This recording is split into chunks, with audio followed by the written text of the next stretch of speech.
Antes da gente começar o vídeo, eu queria convidar você a entrar lá no nosso perfil no TikTok. A gente está lá no novo aplicativo de vídeos, né? E os filmes e as séries que a gente não for falar aqui no canal, com uma crítica mais abrangente, como essa que você vai ver daqui a pouco, você vai poder encontrar algum comentário lá no nosso canal do TikTok. Para você achar a gente lá, é só digitar 5 tons, tudo junto, que você acha no nosso perfil. Tá lá o nosso logo, né? Aquele logo com a nave espacial. Você vai encontrar o nosso conteúdo lá.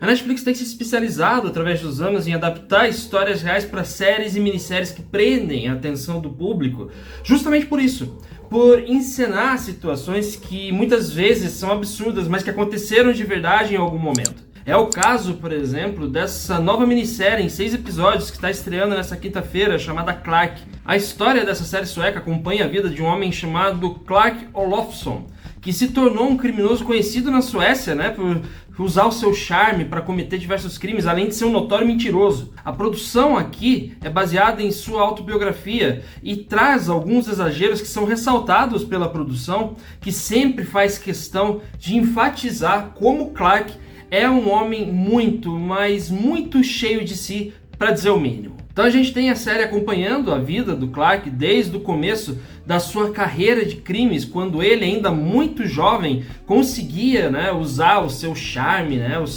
sua boa pessoa, vamos dizer assim, e muito do seu humor também para conseguir o que queria em pequenos golpes. Com o passar dos anos, né, com o passar do tempo, ele passou a tentar golpes cada vez maiores e com isso o charme dele foi meio que desaparecendo, porque foi dando lugar a um certo desespero, por dizer assim. Um dos crimes mais notórios da carreira do Clark, que ele cometeu, né, durante esse período, foi um assalto a um banco em Estocolmo, onde ele conseguiu convencer os reféns a apoiá-lo usando apenas desse charme, né, que é tão divulgado pela série, que também as pessoas que conheceram o Clark Olofsson pessoalmente afirmam que ele realmente tinha. E foi a partir desse momento, né, desse assalto a banco, que se deu origem àquilo que nós conhecemos hoje como Síndrome de Estocolmo. E o que é Síndrome de Estocolmo? Caso você não saiba o que é, a gente vai dar uma explicação super rapidinha para você. É quando uma pessoa, quando feita refém por um bandido, ela passa a tomar partido do bandido e passa a defender o bandido, né? Então ela começa a tentar ajudar a pessoa que a sequestrou, até para tentar ajudar numa fuga ou até mesmo testemunhar a favor dele em um julgamento. Existem vários casos no mundo que foram classificados dessa forma a partir deste assalto em Estocolmo. Aqui no Brasil, muitas pessoas costumam usar o exemplo da filha do Silvio Santos, a Patrícia Bravanel, que pode, né, dizem aí que desenvolveu síndrome de Estocolmo quando ela foi sequestrada em 2001, por exemplo, né, que existem muitas declarações dela com uma certa afeição mesmo, né, pelo cara que sequestrou ela e fez toda aquela bagunça, né, semanas antes do 11 de setembro. Mas tudo isso na série é mostrado como uma arma desse sujeito, do Clark, para conseguir escapar das punições da justiça ou se livrar de situações de perigo. Ao longo dos 6 episódios de 1 hora que essa série apresenta, a gente também vai acompanhando flashbacks do passado desse bandido, desse criminoso, né? Que apesar da gente esquecer às vezes que a gente está assistindo, que a gente está vendo a história de um criminoso, ele é um criminoso. E esses flashbacks, eles mais especificamente falam da infância dele. E aí que está um dos primeiros acertos dessa produção.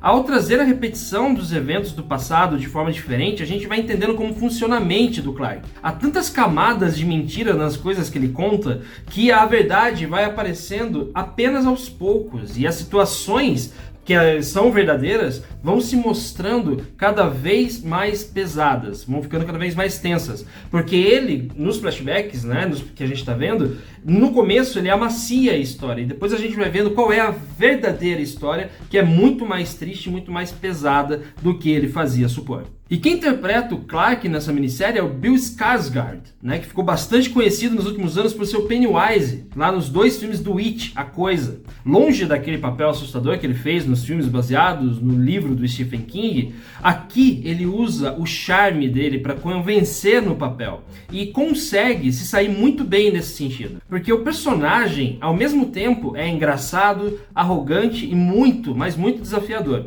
O que fica bem claro na medida em que ele vai tentando esses golpes, né, cada vez maiores, conforme a carreira dele vai avançando e conforme o tempo também vai passando. Mas o ator também consegue dar bastante camadas para esse personagem quando deixa aparecer as inseguranças do cara, né? Porque vão trazendo transformações conforme os crimes vão ficando cada vez mais elaborados, né? Pelo menos na cabeça dele tudo vai ficando mais elaborado, e então ele vai perdendo aquele charme, né? Ele vai deixando de ser aquela pessoa bem apessoada e tal, e isso vai mudando tanto no psicológico quanto no físico dele. Então o ator carrega a série nas costas, e aqui ele consegue um resultado bastante surpreendente. A direção da série ficou a cargo do Jonas Åkerlund, conhecido diretor de clipes para nomes como, por exemplo, diz aí, Lady Gaga, Rammstein, Madonna, Metallica. U2 também, ele fez clipes. Fez muitos clipes para muitos artistas famosos, então ele é bem conhecido no meio dos clipes, né? Vamos dizer assim. Ele tem crédito de direção também por filme, um filme muito bom, inclusive, um filme chamado Lord of Chaos, de 2018, que é um filme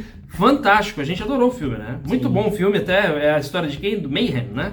Conta a história do surgimento do black metal na Noruega. Pra você ver, e é assim, não é o que parece, é muito bom. E aqui nesse filme, assim como em toda a obra dele, ele apela para aqueles cortes rápidos, para aquela câmera que não para, uma edição meio bagunçada, e tudo isso funciona aqui em Clark nos primeiros episódios, porque depois, quando vai avançando, vai ficando cansativo, conforme a história vai avançando, e sempre naquela coisa muito agitada, né? Então o que acontece é que essa série não é uma série para você ver de uma vez só, por mais interessante que a história seja, porque o estilo de direção do Åkerlund pode dar fadiga nas pessoas.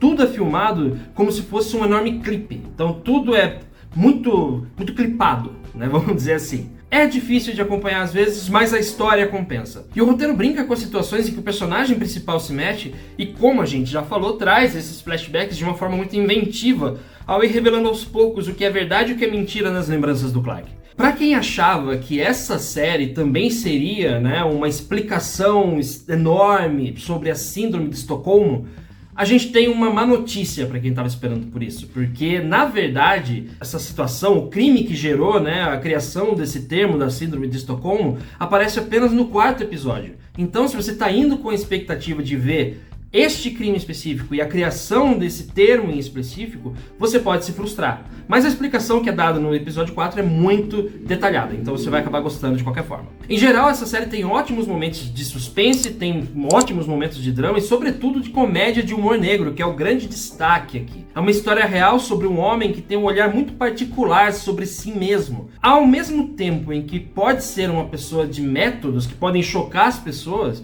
ele também pode ser muito afável, ele pode ser muito divertido e até provocativo. Mesmo que a direção da série tenha seus problemas, como a gente falou aqui, por conta desse ritmo alucinado, né, que dá para os momentos até dramáticos desta série, dessa história como um todo, e que nem sempre cabe nos momentos de maior tensão, o grande trabalho que o Bill Skarsgård apresenta aqui compensa tudo. Bom, então por hoje é isso. Muito obrigado a você que assistiu aqui aos 5 Tons e a gente se vê. Um abraço para você e até logo.